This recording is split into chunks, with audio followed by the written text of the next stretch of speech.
The world had stopped noticing Miriam Carter a long time ago. She was invisible in the grocery store, overlooked at church, and spoken over at family dinners she paid for, but was never truly invited to. Her brown skin had softened with age, her body fuller than in her youth, her hands rough from years of double shifts at the hospital cafeteria. Yet behind those tired eyes lay something that nobody, not even her own children, realized still existed. Fire. Miriam lived in a small two-story house in Birmingham, Alabama, a house she'd bought with 30 years of sweat and sacrifice. Every dent in the kitchen counter had a memory. Every photo frame on the wall whispered the story of a woman who had given everything. When her husband Robert died 10 years ago, she thought grief would be the hardest thing she'd ever endure. She was wrong. It began, slowly. The small lies, the half-truths, the carefully hidden mail. Her eldest son Malcolm, charming and smooth-talking, started helping her with finances. His wife Tanya, a woman who smelled like luxury perfume and ambition, always smiled when she said, "Don't worry, Mama, we'll take care of you." But one cold January morning, while organizing her old documents, Miriam found a letter she was never meant to see, a foreclosure notice. The house, her house, had been refinanced under Malcolm's name. Her signature was forged. The bank was days away from reclaiming the only thing she had left. The paper trembled in her hands. Her throat tightened until she could hardly breathe. For a moment, she thought her heart might give out right there on the faded kitchen linoleum. Then, something inside her, something she hadn't felt since her youth, snapped back to life. That evening, Malcolm and Tanya came by with takeout food and hollow smiles. "Hey, Mama," Malcolm said, kissing her cheek. "I told you not to worry about the bills. I got it all handled." Miriam looked at her son, at the man she had raised, the boy she had fed through nights when she herself went hungry. "Handled," she repeated softly, her voice calm but sharp as glass. "You sure about that?" Tanya's laugh was too quick. "Of course, Mama. We're doing what's best for you." The house needed refinancing. Interest rates, you know. Miriam's hands clenched beneath the table. "What I know," she said slowly, "is that I didn't sign no papers, and I sure didn't give you permission to use my name." Malcolm's smile faltered. "Mama, it's complicated. You wouldn't understand the financial stuff." "Try me," she cut him off. Her tone, for the first time in years, made him pause. The air in the kitchen turned heavy. Tanya set down her fork. "Look, this is temporary, okay? Once we sell the house, you'll have money to move somewhere smaller. It's for your comfort. Sell the house." Miriam heard nothing after that. The room faded. Her son's voice became a blur. All she could hear was the sound of 30 years of sacrifice collapsing in a single breath. When they left, Miriam sat alone for hours, the takeout untouched. Outside, a storm was gathering. Thunder growled low, matching the rhythm of her heart. She whispered to the empty room. "They think I'm too old to fight back. They think I'm done." Her gaze fell on the old photo of Robert on the mantel. His eyes, frozen in time, seemed to look straight into hers, steady, patient, knowing. "I kept my promise to you, baby," she said, voice breaking, but they broke theirs. "And now," she wiped her tears, "now I'm gonna remind them who raised them." The next morning, Miriam woke before dawn. She brewed her coffee, strong and black, and sat by the window. The neighborhood was still asleep, but her mind was alive, sharper than it had been in years. She pulled out an old notebook, the one she used to track bills and grocery lists, and began to plan. First, she listed names, then dates, then the people she still trusted, a retired lawyer from her church, Mr. Jefferson, who owed her a favor, her neighbor Carla, who worked at the county clerk's office, and her niece Danielle, a tech-savvy 20-something who knew how to dig through online records. By sunrise, the notebook was full. Her coffee had gone cold, but Miriam was wide awake. She looked at her reflection in the window, a round face framed by short curls, dark eyes fierce and alive. "Let's see what they think of me now," she murmured. Over the next week, she played the part of the broken old woman perfectly. She smiled when Malcolm visited, nodded when Tanya spoke down to her, and even thanked them for their help. All the while, she was collecting information, bank statements, digital copies, even phone recordings. Danielle taught her how to use a voice memo app. "Play dumb, Auntie," Danielle had said with a grin. "They won't see it coming." And they didn't, single quotes, teed up. Malcolm bragged openly over dinner about the upcoming sale. Tanya complained about the stress of managing Mama's property. They laughed, unaware that every word was being recorded by the little black phone in Miriam's apron pocket. When she finally had enough proof to bury them, Miriam drove to Mr. Jefferson's house. The old lawyer listened in silence as she explained everything, her voice trembling but determined. When she finished, he leaned back in his chair, eyes wide. "Miriam," he said softly, "they committed fraud. This could get ugly." She smiled for the first time in days. "Good," she said. "Let it." That night, thunder rolled again. The storm had returned. Miriam stood at her window, the house lights off, watching rain fall across her lawn. The world outside was dark and merciless. But so was the fire now burning inside her chest. "They took everything from me," she whispered. "Now I'll take back more than they ever imagined." In the distance, a flash of lightning illuminated her reflection. No longer soft, no longer afraid, just a woman reborn, forged in betrayal and stormlight. And as the thunder cracked, Miriam Carter smiled. The next Sunday morning, the church bells rang across the sleepy Alabama neighborhood, but Miriam Carter wasn't listening. For the first time in years, she skipped the 9 a.m. service. Her absence didn't go unnoticed. Bless her heart, the old ladies would whisper later, maybe she's not well. They were right, but not in the way they thought. Miriam was in her kitchen, sleeves rolled up, surrounded by folders, receipts, and printouts spread like battle maps across the table. The air smelled of coffee and old paper. She wasn't praying, she was preparing. The plan had started forming the moment she left Mr. Jefferson's office. He'd told her she could file charges, that the law was on her side, but Miriam knew better than to put her fate in a system that had ignored women like her for decades. She'd seen it too many times, good people ruined while the slick talkers walked free. No, this wasn't going to be about justice. This was going to be about revenge, slow, deliberate, and unforgettable. She opened her notebook, where she had written a single phrase across the top in red pen. "They took everything, so I'll take their piece." For days, she studied her enemy, her own son and his wife, with the precision of a hunter. Malcolm worked at a car dealership, always late, always on the phone, always bragging about his big sale.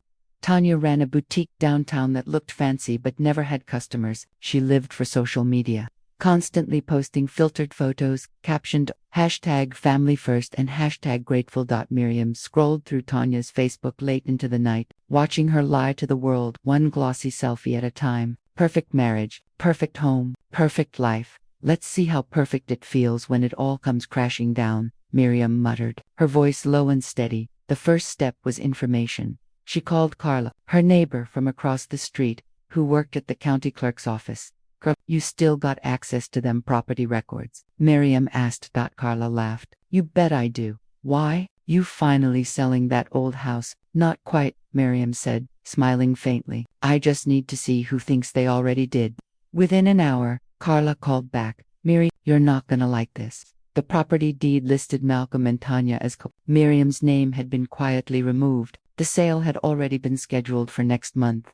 Miriam closed her eyes. Her hand trembled around the phone, but her voice came out steady. "Thank you, Carla, that's all I needed." Then she added, softly, "Now it's my turn." Over the next few weeks, she started to build her web. Danielle, her niece, set up a fake online account under Tanya's boutique name and began placing fake orders, large ones, to make it look like Tanya's business was booming. Then, using that same account, she leaked financial irregularities to a few local blogs. Within days, whispers started spreading that boutique's shady, something's off about their books. Meanwhile, Miriam quietly slipped copies of Malcolm's recorded bragging sessions, the ones where he mentioned forging a few things for Mama's sake, into an anonymous email. The recipient, the bank's fraud department. The beauty of it was that none of it pointed back to her. She was invisible again, just as they always thought she was, and that invisibility was her greatest weapon.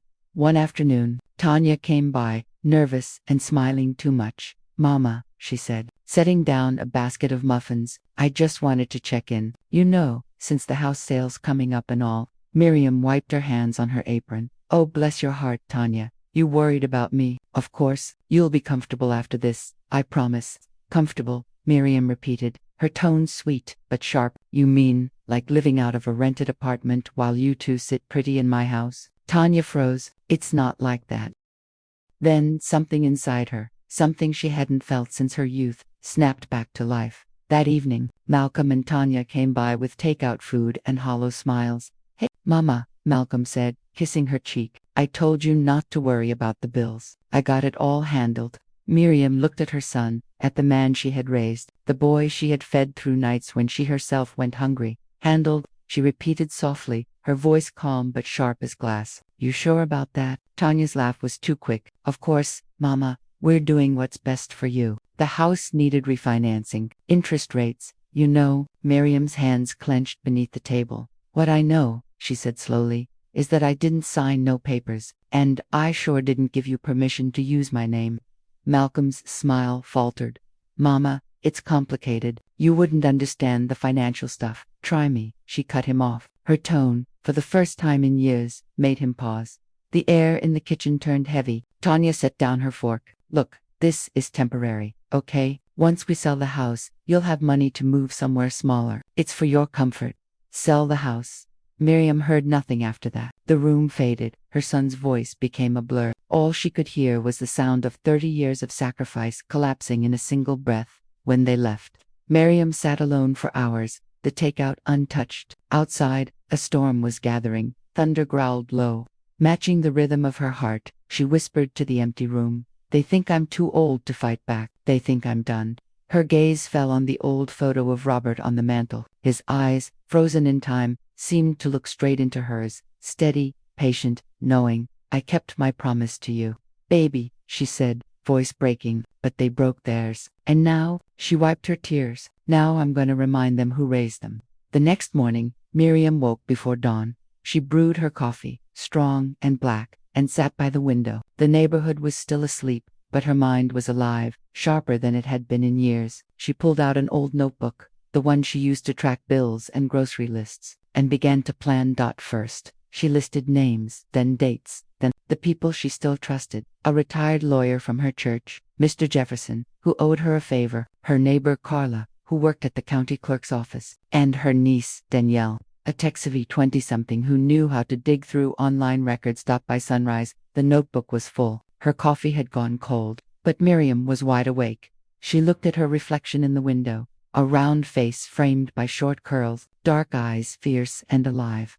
Let's see what they think of me now, she murmured. Over the next week, she played the part of the broken old woman perfectly. She smiled when Malcolm visited, nodded when Tanya spoke down to her, and even thanked them for their help. All the while, she was collecting information, bank statements, digital copies, even phone recordings. Danielle taught her how to use a voice memo app. Play dumb, Auntie, Danielle had said with a grin. They won't see it coming. And they did in single quotes. TID. Malcolm bragged openly over dinner about the upcoming sale. Tanya complained about the stress of managing Mama's property. They laughed, unaware that every word was being recorded by the little black phone in Miriam's apron pocket.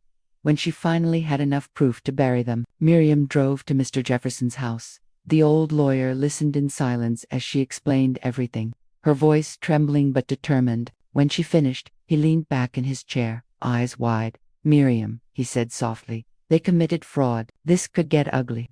She smiled for the first time in days.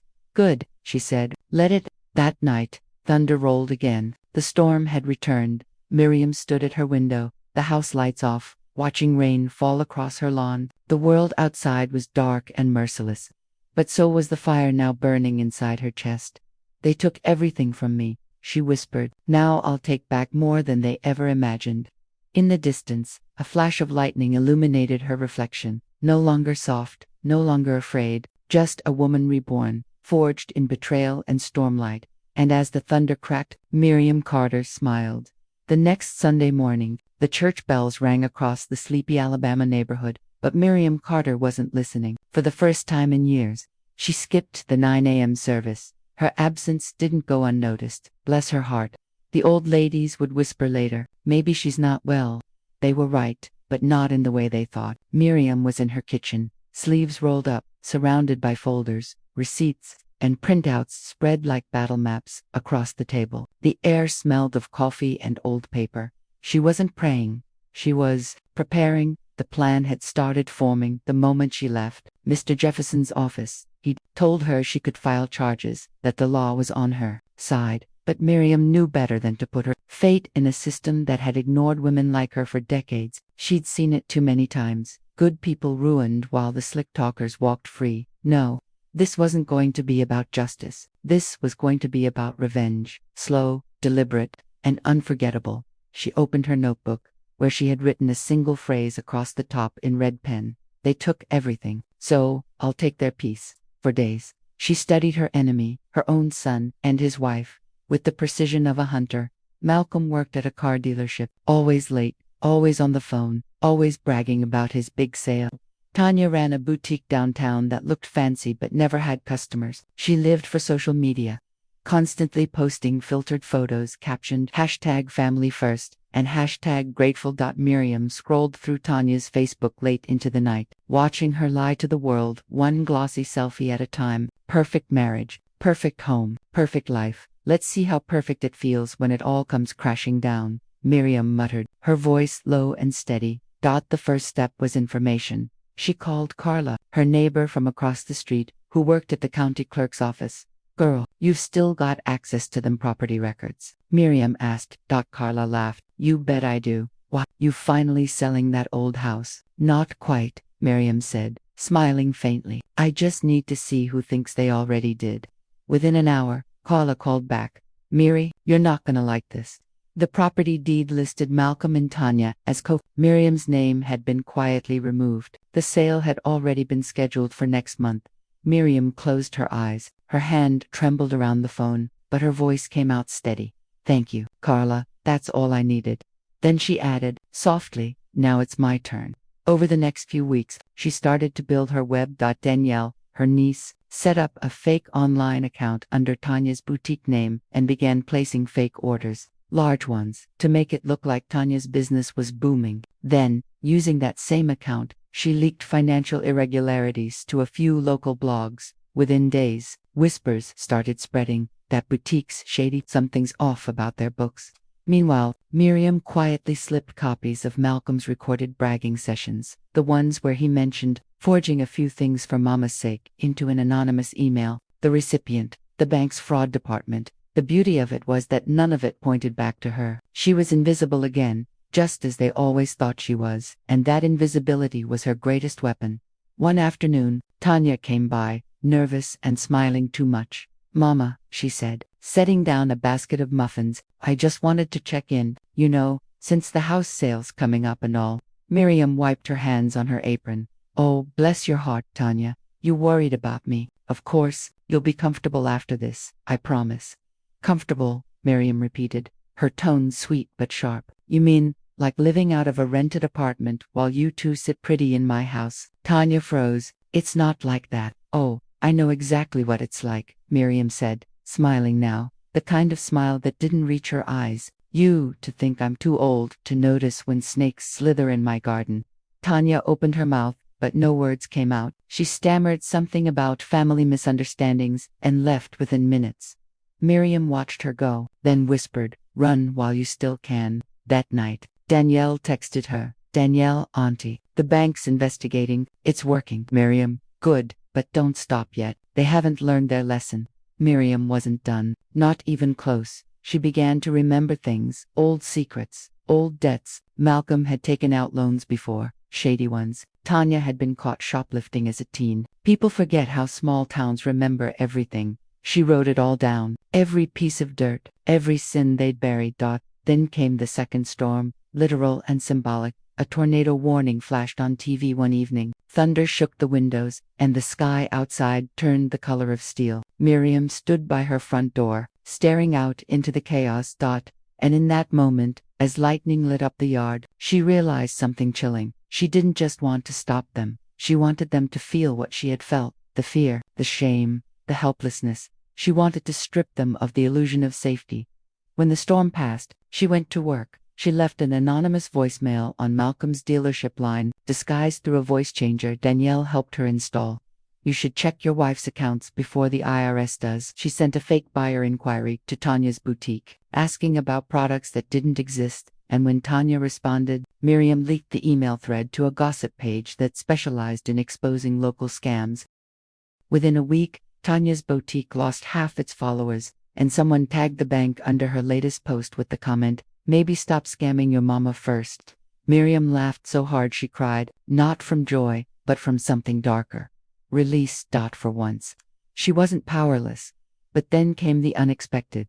Late one night, her phone rang. It was Malcolm. His voice sounded small, something she hadn't heard since he was a boy. "Mama," he said quietly, "I think somebody's trying to ruin us."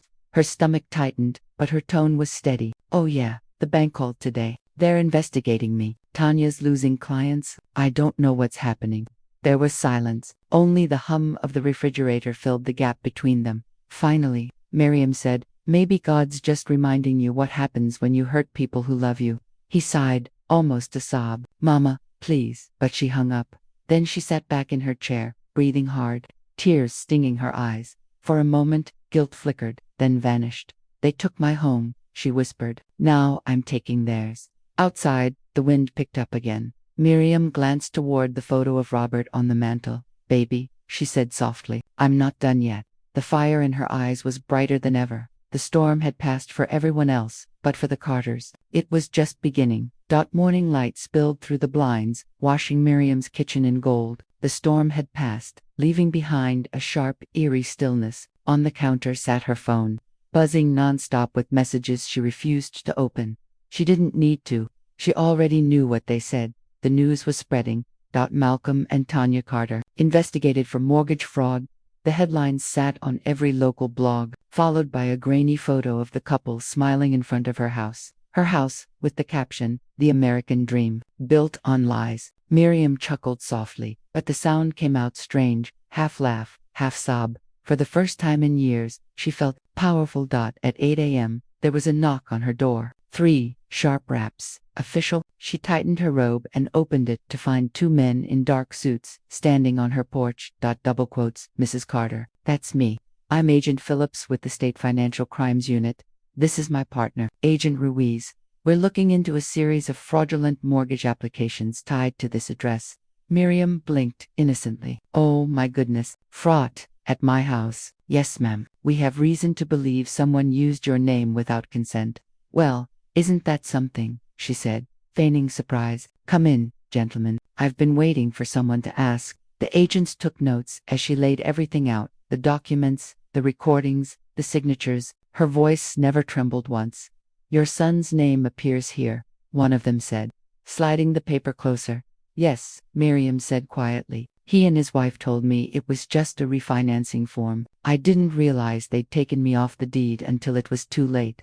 Agent Ruiz nodded. "You did the right thing reporting it. Mrs. Carter, we'll make sure you're protected." Protected. The word tasted sweet and strange on her tongue. After they left, Miriam sat at the table staring at the pile of papers. For the first time, she wasn't just a victim. She was a witness, the one whose testimony would destroy the empire her son had built on deceit. But a quiet voice inside her whispered, "Are you ready for what comes next?" By evening, the phone calls started. First Malcolm, then Tanya, then even Tanya's mother, screaming at her through the line. "You ruined my baby's life," the woman shrieked. Miriam hung up without a word. But when Malcolm called again, she hesitated, then answered. "Mama, please," he said, his voice cracked. "They came to my job. They took my computer, my phone. Tanya's losing everything." Miriam closed her eyes. "You forged my name, Malcolm." "I didn't mean to, Mama. I was trying to help. You were falling behind." And Tanya said, "Don't you dare blame her." Her tone turned cold. "You looked me in the eye and lied. You smiled while you stole from me." There was silence on the line. She could hear him breathing, shaky and defeated. Then, softly, "I'm still your son." Miriam's chest tightened. "And I was still your mother when you betrayed me." She hung up again. This time, she didn't cry. The next day, the whispers began. At the grocery store. At the church steps. Neighbors pretending to greet her while their eyes flickered with gossip.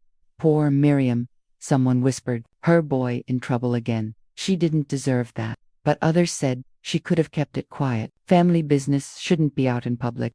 Miriam pretended not to hear, but every word stung. The fire that had burned bright inside her began to smolder into ash. Was this victory? Watching her son crumble, hearing her name traded in whispers again, not as a victim, but as a mother who destroyed her own child. That night, she couldn't sleep. The sound of rain tapping the window kept her awake, steady as a heartbeat. She got up, wrapped herself in a shawl, and stood before Robert's photo again. "I did what you would have done," she whispered. Didn't I? But the man in the picture just kept smiling, kind, patient, silent. Days passed. The investigation spread. Malcolm was suspended from work. Tanya's boutique was shut down after a tax audit. News vans appeared on their street. Reporters snapping photos. Miriam watched it all from her living room window. The flashing lights, the noise, the chaos. She thought it would feel like justice. Instead, it felt like cracking glass, sharp and hollow. Then, one Friday morning, she found an envelope taped to her door. Her name was written in messy ink. Inside was a photo of Malcolm, sitting on the steps of her house, head in his hands, exhausted, broken. On the back, someone had scrawled, "He's staying here until it's sold. He has nowhere else." It was Tanya's handwriting. Miriam's heart clenched. For a long moment, she couldn't move. She wanted to hate them, wanted it to be easy. But seeing him like that, just a lost man on her porch, made her stomach twist. She whispered to the empty air, "You did this, Miriam." That evening, she sat outside on the porch, the same steps where Malcolm had once played with toy trucks, where Robert had proposed to her on a summer night 40 years ago. Now it was quiet, only the sound of crickets and the hum of streetlights. Then she saw him, Malcolm, walking slowly toward her, hands shoved deep into his pockets, eyes red and tired. He stopped at the foot of the porch.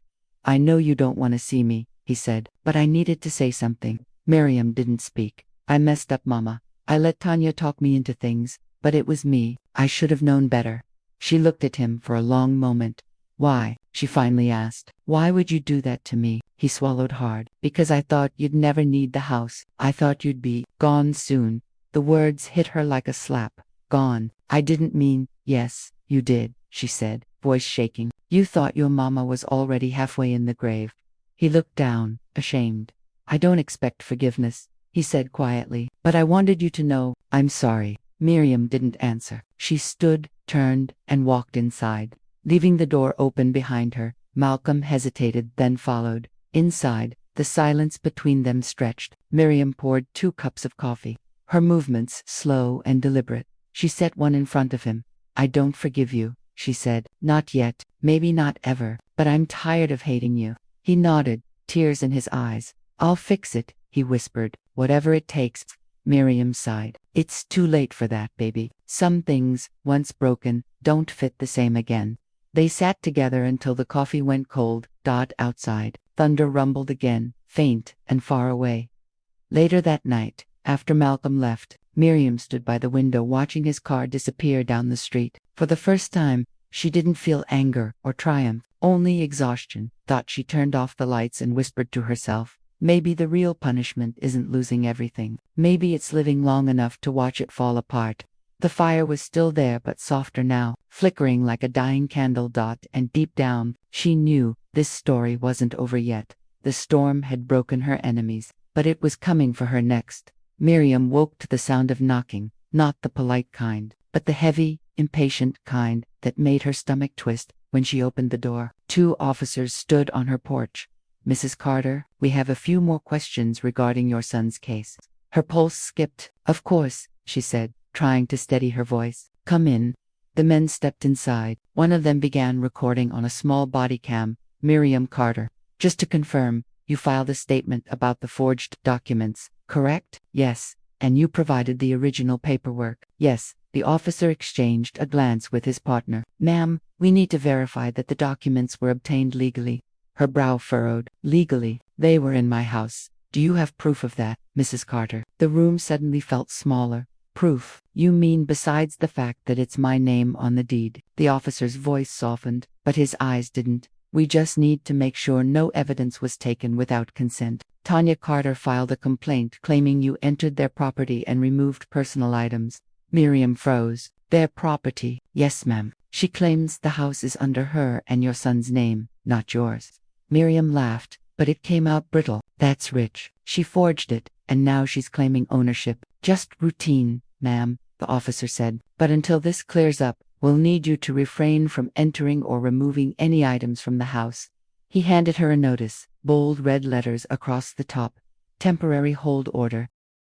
She stared at it, her throat tightening. Her own home, the house she built brick by brick, was now frozen in a tangle of bureaucracy. That night, Miriam sat in her car parked outside the house, her house, staring at the dark windows. Through the curtains, she could see silhouettes moving, Tanya pacing. Malcolm slumped on the couch, his face buried in his hands. The porch light flicked on. Tanya stepped outside, phone pressed to her ear, her tone cold and deliberate. "Yes, I told them she's unstable. She's been harassing us for weeks," Tanya said. "If she tries to come near again, I'll get a restraining order." Miriam's hands trembled on the steering wheel. She wanted to scream, to march up and tear the phone from Tanya's smug hand, but instead, she sat frozen, breathing through clenched teeth. Unstable. That word echoed in her skull like a curse. By morning, the gossip mill had gone wild. Local news ran a story titled, "Elderly Woman's Accusations Tear Family Apart." Or is it something more? A blurry photo of Miriam accompanied the article, taken through her window by some lurking reporter. The caption read, "Neighbors say, Mrs. Carter has been acting erratically since her husband's death." She slammed the laptop shut. They were painting her as the villain. The next day, she received a call from Agent Ruiz. "Mrs. Carter, I wanted to update you. We're extending the investigation. Some of the financial records show overlapping accounts. And, well, it's getting complicated." "Complicated how?" He hesitated. "Your name appears on a few of the same transactions. It's possible your son used your joint account to transfer funds. So now I'm a suspect." She snapped. "No ma'am, not yet, but you may be called in for questioning." The line went dead. Miriam stood there, phone in hand, pulse pounding. She had started this to clear her name. Now she was tangled in the very mess she tried to expose. Later that week, a black SUV pulled up outside. From it stepped a woman in a red blazer, heels clicking against the pavement, confident, precise. "Miriam Carter." "Yes, I'm Vanessa Bloom, attorney for Tanya and Malcolm Carter." Miriam stiffened. "What do you want?" "I'm here to inform you that my clients are filing for a defamation suit," Vanessa said smoothly, "for the false statements you made to the press and to law enforcement." Miriam's jaw dropped. "False? They forged my name. Do you have direct evidence of that?" "Yes, the papers, the signatures, all currently under review by the Financial Crimes Unit," Vanessa interrupted. "Until proven otherwise, they remain inconclusive." Miriam's voice shook with rage. "You're defending thieves." Vanessa smiled thinly. "I'm defending clients." She turned and walked back to her car, leaving Miriam trembling in the doorway. That night, Miriam's phone buzzed again, this time, an anonymous message. "Careful what you wish for. Justice bites back." No sender, no number, just those words glowing on her screen. She stared at them for a long time, her reflection faint in the glass. For the first time since the storm began, she felt afraid. Days blurred together. Reporters lingered outside. Friends stopped calling. Church ladies avoided her pew. She'd fought to reclaim her dignity. Now the world saw her as a bitter old woman waging war against her family. Each night, she replayed her choices in her head. The call to the bank, the anonymous tip to the press, the evidence she'd leaked. Every step had felt righteous. But now it all looked like obsession. The line between justice and vengeance had disappeared. Then, one rainy afternoon, she received a letter from the city clerk's office. She tore it open and froze. Notice of foreclosure hearing. Carter property. Her stomach dropped. Tanya had defaulted on the payments. The house was going to auction. Miriam laughed bitterly. They had stolen her home, and now they had destroyed it. That night, she drove to the house one last time. The rain was heavy, wind howling through the trees. She parked across the street and sat watching the lights flicker through the windows. She could see them arguing inside, Tanya waving her arms, Malcolm shouting back.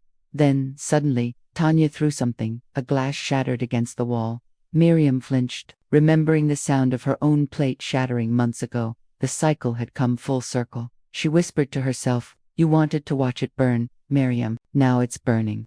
A flash of lightning illuminated the porch. For just a second, she saw her son standing there soaked, shoulders hunched, staring into the storm. He didn't see her car. He just stood there, a man stripped of everything: pride, home, future. Miriam's eyes filled with tears. Maybe this was what justice looked like after all. No winners. Just ruins. When she got home, she sat on her bed and stared at the wall. The phone buzzed once more. A new message from an unknown number. "Still proud of what you did." Her hands trembled. She typed back, "Who is this?" No reply. Just silence. She looked at her reflection in the mirror. The lines deeper now. Her eyes tired but still fierce.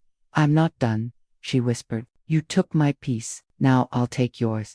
The storm outside thundered again, and somewhere deep inside her chest, something reignited. Not the fire of revenge this time, but something colder.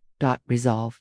Miriam hadn't slept in 2 nights. The letters, the calls, the whispers, they all blurred into one constant hum of noise. Her kitchen table was buried under piles of paperwork, legal documents, printouts of old bank records, notarized letters from the past. Somewhere between the stacks lay the truth. She just had to find the right way to use it. One morning, she walked into the local radio station. Everyone stared. The receptionist, a young man with anxious eyes, tried to smile. "Can I help you, ma'am?" "Yes," Miriam said, her tone steady. "I need to speak with whoever runs your Voices of the Community segment."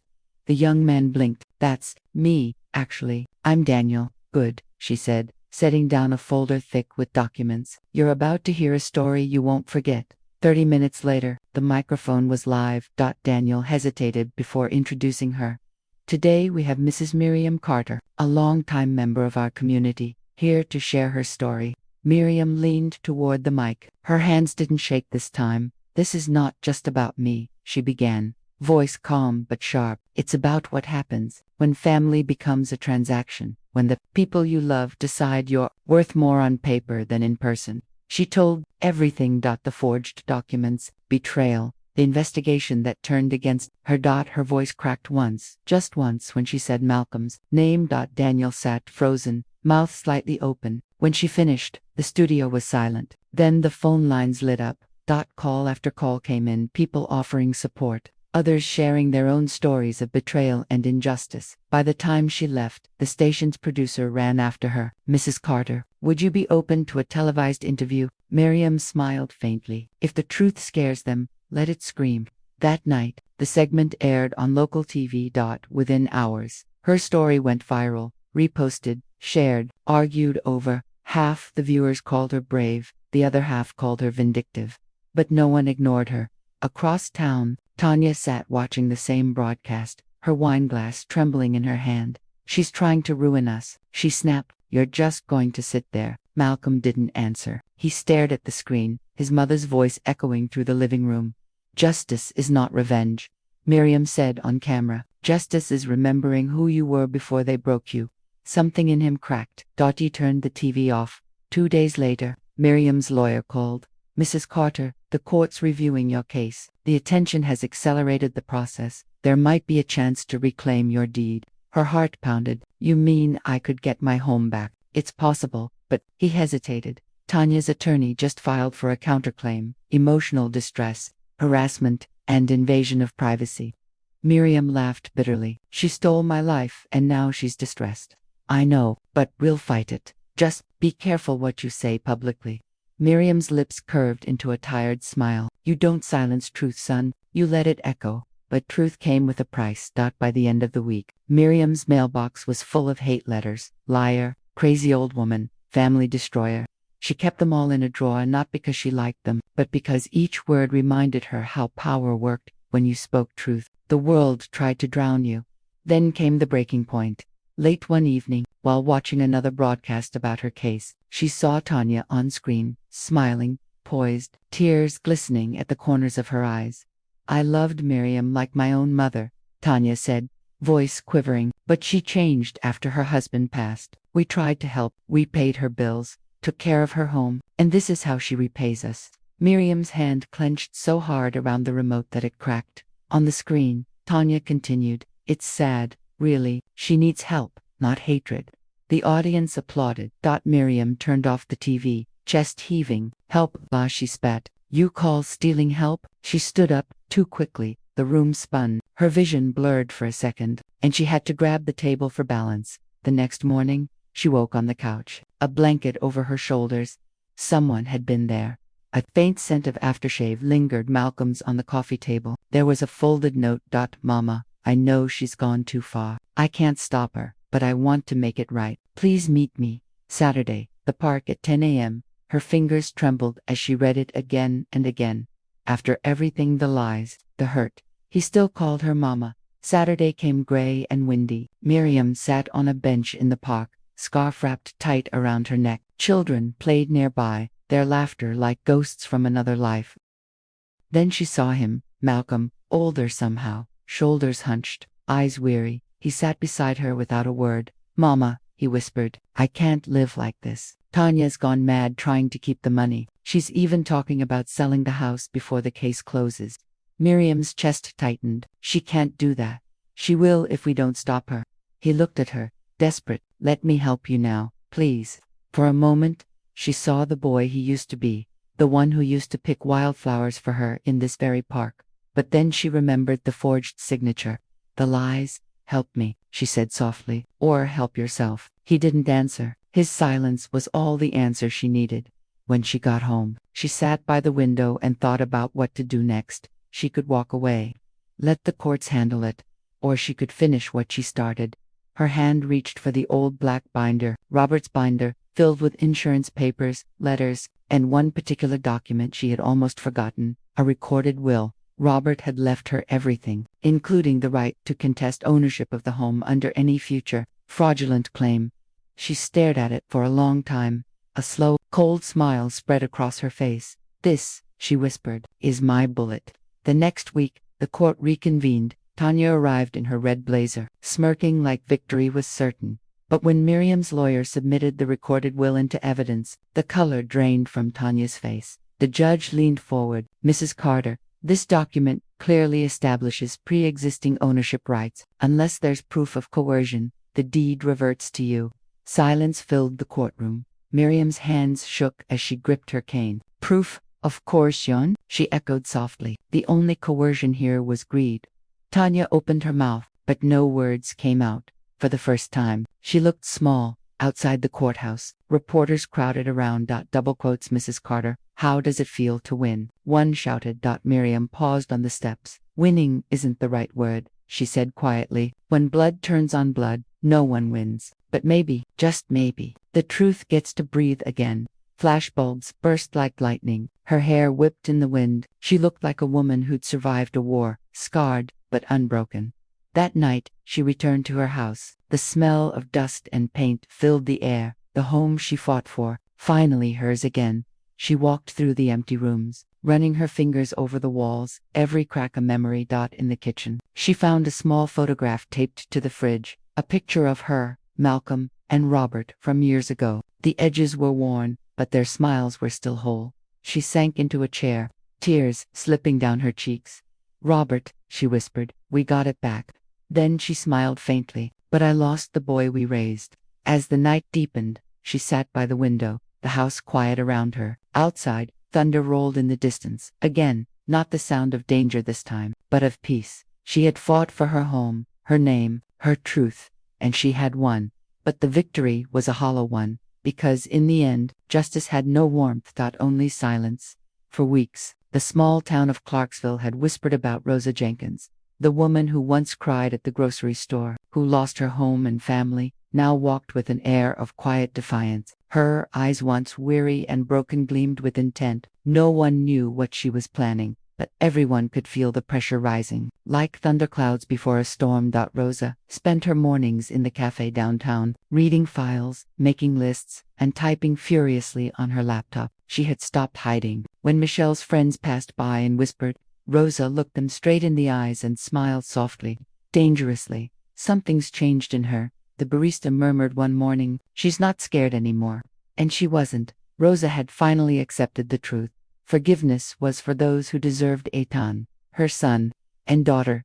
Lauded and single quotes T. At the same time, Gregory was unraveling. After the anonymous call about financial irregularities in his company, he'd been summoned by the board for an audit. He blamed Michelle. Michelle blamed him. They argued behind closed doors every night. Their perfect suburban marriage, now a battlefield. "I told you not to touch her pension funds," Michelle snapped one night, "and I told you not to provoke her." Gregory shot back, veins bulging in his neck. "Do you even know who she's talking to? She's not alone anymore, Michelle. Someone's helping her." Michelle scoffed. "She's a broke old woman. Who could possibly help her?" But Rosa did have help. Beverly, the no-nonsense neighbor with a background in real estate, had introduced Rosa to a lawyer named Calvin Price, a retired civil rights attorney with a reputation for taking on impossible Cases. When Calvin visited her modest apartment for the first time, he studied the pile of papers on her table, forged signatures, fake power of attorney forms, and a loan transfer that bled her dry. He leaned back in his chair. Mrs. Jenkins, what your son did is criminal. You could take him to court and win. Rosa hesitated. Court costs money. And power. I don't have either. Calvin smiled faintly. You've got something better, the truth, and a town that loves a redemption story. That night, Rosa stood in front of the mirror and barely recognized herself. Her curly hair, once left untamed, was neatly styled. Her clothes, no longer frumpy, fit her body with quiet pride. She was heavier than she used to be, but she no longer saw that as a weakness. Her softness carried her strength. She thought of her late husband, Marcus, and whispered, I'm finally doing what you'd want me to do. The next morning, she and Beverly drove to Gregory's office downtown. The security guard hesitated but eventually let them in. When Rosa entered the boardroom, Gregory's face went pale. Mom, he said, standing up too quickly. What are you doing here? Taking back what's mine, Rosa replied. Her voice didn't tremble this time. Calvin followed behind her, his briefcase in hand. He placed a folder on the table and addressed the stunned executives. This meeting is now a legal matter. My client, Mrs. Rosa Jenkins, is here to file a complaint regarding fraud, property theft, and financial abuse. The silence that followed was suffocating. Gregory tried to speak, but Michelle, who had come to the meeting expecting something else, entirely froze. This is insane, Gregory hissed. You're embarrassing yourself. Rosa looked at him and smiled. No, baby, I'm freeing myself. The news spread faster than wildfire, but within hours, local blogs and small-town reporters began covering the case of the mother who took on her son. The story struck a chord. People shared it, commented on it, debated it, and Rosa Jenkins, once invisible, became a symbol of courage. But Gregory wasn't done fighting. He hired lawyers, manipulated statements, and even tried to bribe Calvin. Michelle, desperate, began calling Rosa late at night, leaving voicemails that alternated between crying and threats. You'll regret this, she said in one of them. You'll destroy the family's name. Rosa listened, then deleted the message. Family, she thought, was never supposed to destroy you. A week later, Rosa sat in court for the first time. She wore a dark blue dress and a calm expression. Her hands trembled under the table. But when she looked at Calvin and Beverly sitting beside her, she felt steady. Gregory walked in with his lawyers, looking sharp but exhausted. The moment their eyes met, something inside him faltered. For the first time, he saw his mother not as a burden but as a force. The judge entered. Cameras clicked. Reporters whispered. And as the proceedings began, Rosa realized this wasn't just about property or betrayal. It was about reclaiming herself.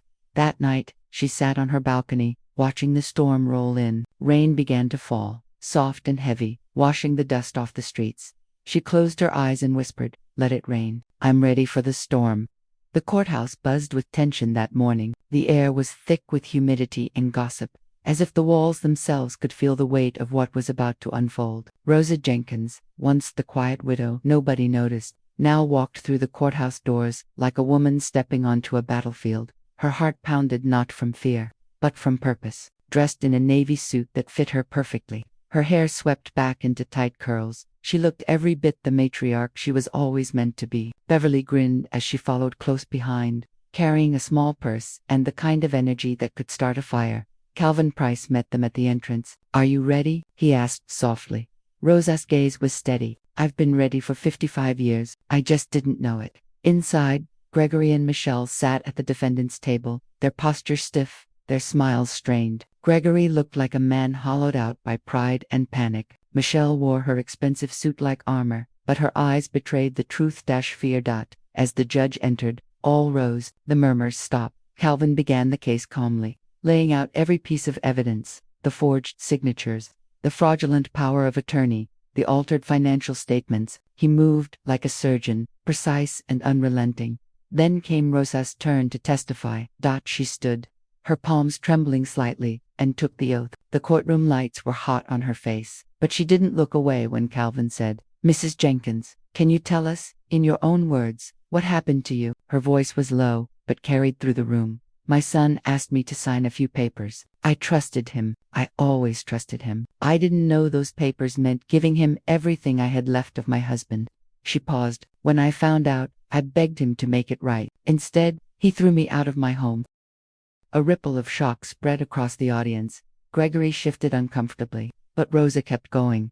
For a long time, I thought it was my fault. Maybe I wasn't a good enough mother. Maybe I didn't give enough. But then I realized something. She turned, eyes locking on Gregory. You can give someone everything, your money, your time, your levant. If they don't have a heart, they'll still take more. A tear slipped down her cheek, but she didn't wipe it away. She let it fall. I'm not here for revenge, Rosa said finally. I'm here so no one else's mother has to feel invisible. For a moment, the courtroom was silent. Even the judge looked moved when Gregory took the stand. His arrogance cracked. His lawyer tried to redirect questions, to twist the story, but Calvin's cross-examination was merciless. Mr. Jenkins, he said, pacing slowly, did you or did you not use your mother's funds to secure a personal loan for your business? Gregory hesitated. I thought she agreed, answered the question. Yes, Gregory muttered. Did you forge her signature? Another pause. Michelle's eyes darted to him, begging him to deny it. I didn't forge it myself, Gregory said, voice breaking. But it was done. For me, the courtroom gasped. Rosa didn't move. She just sat still, watching the sun she'd raised unravel before her eyes. It didn't bring joy, only peace. After lunch, Michelle was called. Unlike Gregory, she came in fighting. Her voice was sharp, defensive, desperate. I never wanted to hurt her, she said, her tone brittle, but she refused to understand. We needed the house, she didn't. We were building a family. Calvin's expression hardened. You built that family on her blood and sweat, Mrs. Jenkins. Michelle looked at Rosa, her lips trembling. You have no idea what it's like to watch your dreams die. Rosa finally spoke.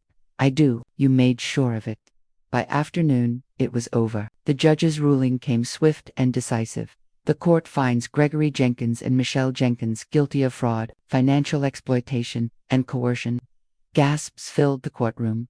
Gregory lowered his head. Michelle's face crumpled as cameras clicked and whispered voices filled the air. Rosa exhaled, slow and deep, as if the weight of decades had finally lifted off her chest. Outside the courthouse, rain began to fall again. Beverly wrapped an arm around her shoulder. You did it, girl. You really did it.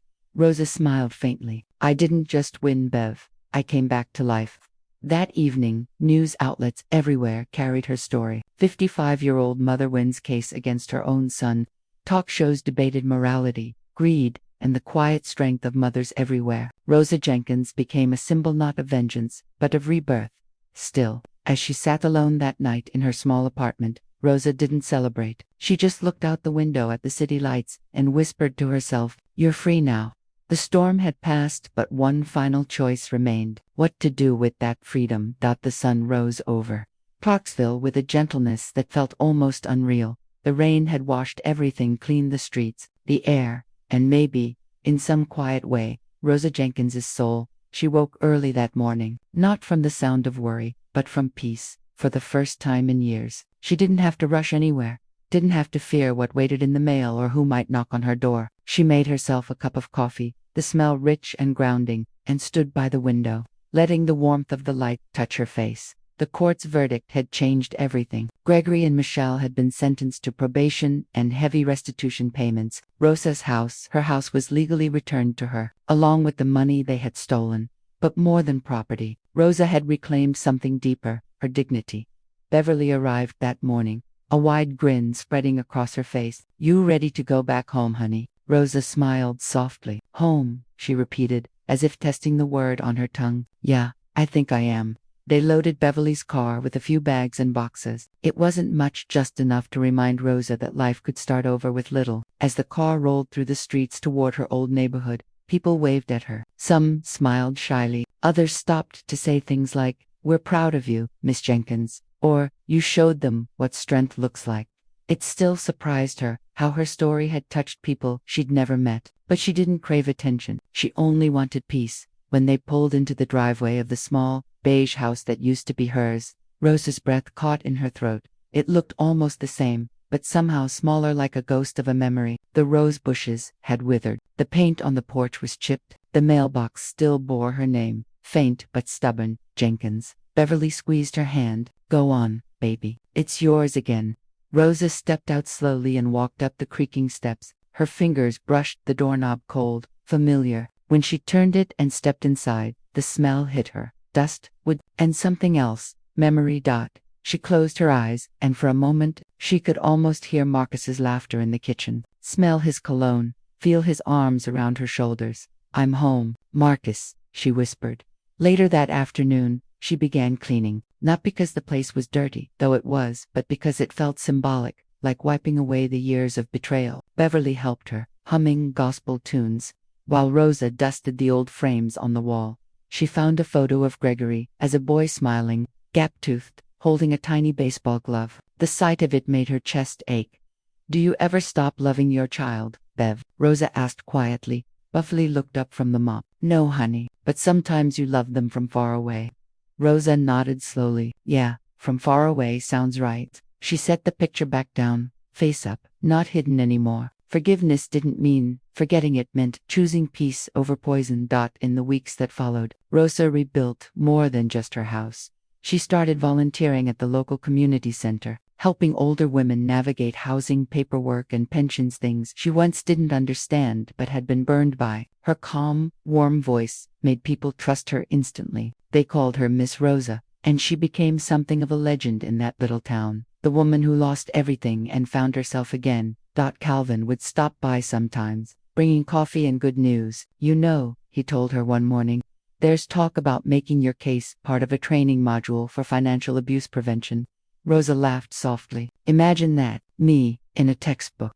You earned it, he said with a smile. And maybe she had. One quiet evening, Rosa received a letter in the mail. It was from Gregory. She held it for a long time before opening it. The handwriting was shaky, the papers slightly crumpled. Mom, I don't know if you'll ever forgive me. I don't expect you to. What I did was wrong, and I live with it every day. Michelle's gone. She couldn't handle the fallout. I've lost everything, but maybe that's what I needed to see, what I did to you. If you can find it in your heart to write me back one day, I'd be grateful. If not, I'll understand. Love, Gregory. Rosa sat there for a long time, staring at the letter through tears she didn't bother to wipe away. Then she folded it carefully and placed it in her drawer, not to forget but to let it rest. Maybe one day, she murmured.